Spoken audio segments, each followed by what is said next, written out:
The owner project requirements are the part of the design process that we know as the planning and programming section in the overall design process that sets the stage for what happens during the rest of the design phases. In describing the information included in the evaluation of owner project requirements, sometimes referred to as program requirements, and in healthcare, the functional programming process. This is different than understanding the overall physical space requirements and adjacencies. This process comes before the physical space requirements are completed and established. This process allows for all the goals to be established on a high level and subsequently on the detailed level. Product determinations and the specific requirements to successfully operate the built environment based upon the owner's needs. This could include flexibility in some spaces, while others require very specific detailed specifications that need to be adhered to meet the goals and the performance requirements that are part of the project. We find that balancing criteria for selection includes evaluating those product performance characteristics in conjunction with the sustainability and health and wellness goals. Appropriate product for the application is essential, particularly when you're looking at different types of settings and their requirements to make sure that you're meeting exactly what the owner is anticipating. Aesthetics, of course, as designers, this is very important, and this is a large portion of what we're doing in terms of design. But we also want to make sure that the aesthetics are balanced with the product performance characteristics and the type of installation. Maintenance considerations, including of cleaning and disinfection, particularly in light of COVID-19, is also another consideration and has different discussion points because of the pandemic. Cost is a part, and budgeting of materials is always a part of the selection process.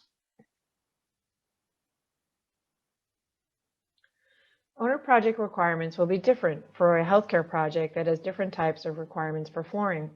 As an example, this medical center may be a 24/7 operation to be able to provide dining and food service to 3 shifts of employees from varying backgrounds. Evaluation of the cleaning and disinfection protocols for a healthcare facility will be in place for healthcare settings, and is within the Center for Disease Control and Prevention recommendations for COVID-19. Healthcare cleaning and disinfection is recommended for all other types of settings as well. This reduces surface contamination and potential indirect transmission of SARS-CoV-2, which is the virus responsible for COVID-19. Understanding this process is threefold in terms of looking at what needs to be evaluated. One is the efficacy of the products that are used for cleaning and disinfection. This is identified through EPA List N, which has the registered products that are available that will kill the envelope virus, which is fairly easy to kill. The second part of that is making sure that the environmental services staff are using the appropriate chemistries as well as following manufacturer recommendations, but also using the least caustic chemical combination to kill the virus, to also reduce any exposure to the environmental services or end users. The third component is making sure and verifying that the disinfection chemicals that are used on a product will not create a degradation to that product. So those are the 3 components in evaluation and conversations that need to happen when you're talking with the owner and establishing project requirements.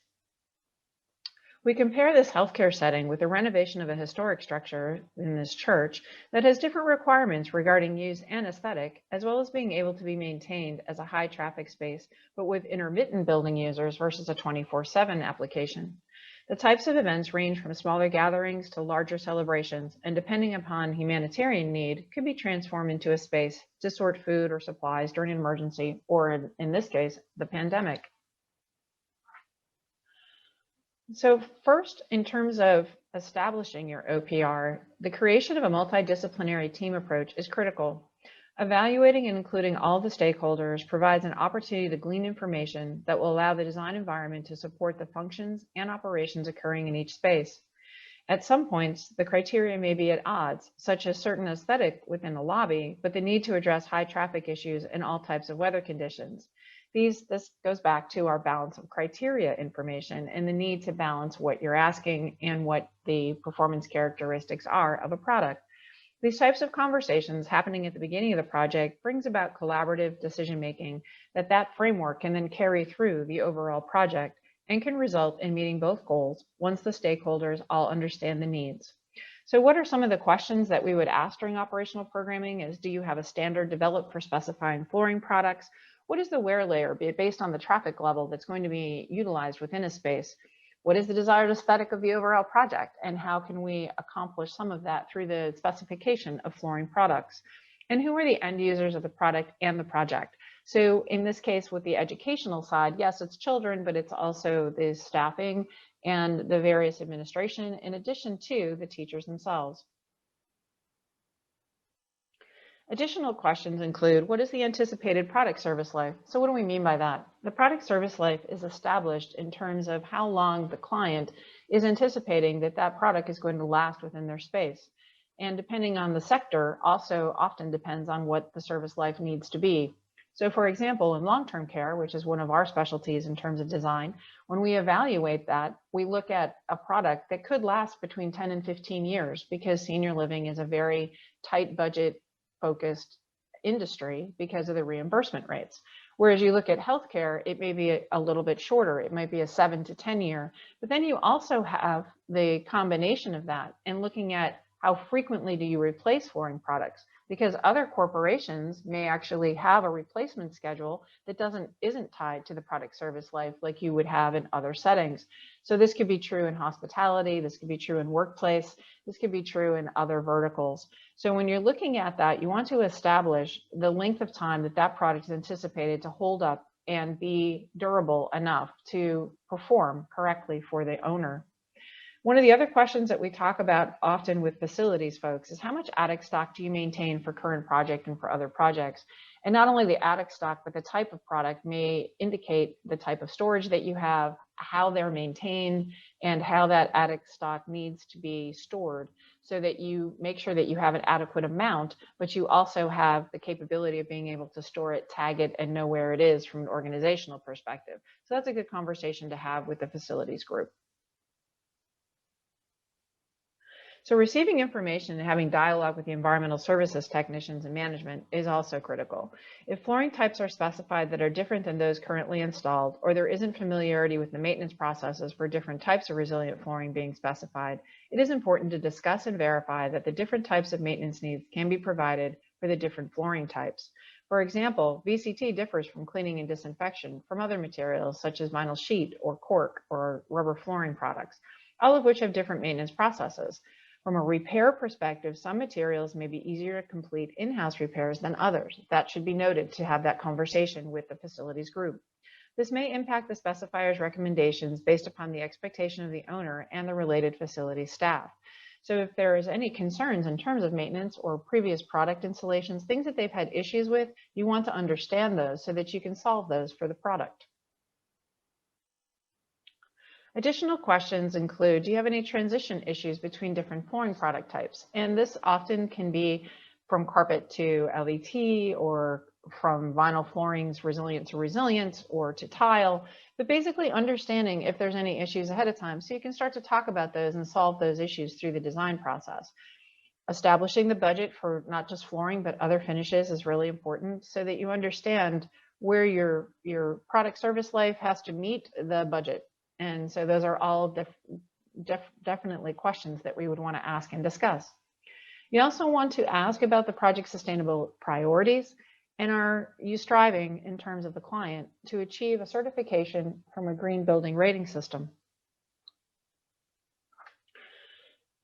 Evaluating the technical data that you need as a designer, but also the information that the owner needs and facilities department needs in order to maintain the products.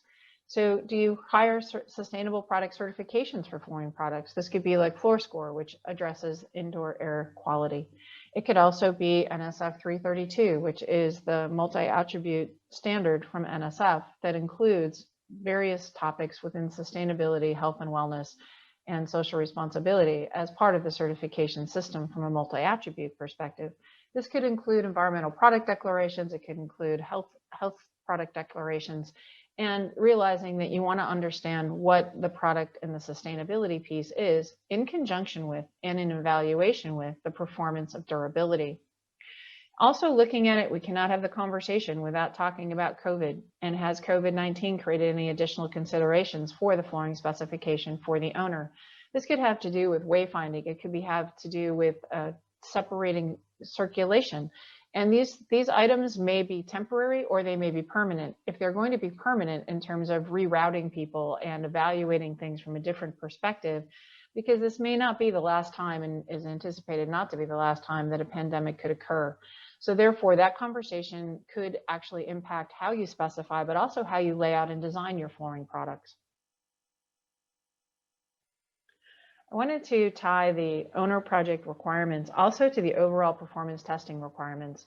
So ASTM F06.20 on test methods gives you the various types of test methods that are used for all types of resilient flooring products. So this is a floating LVT example, and I wanted to show and highlight the resistance to chemicals.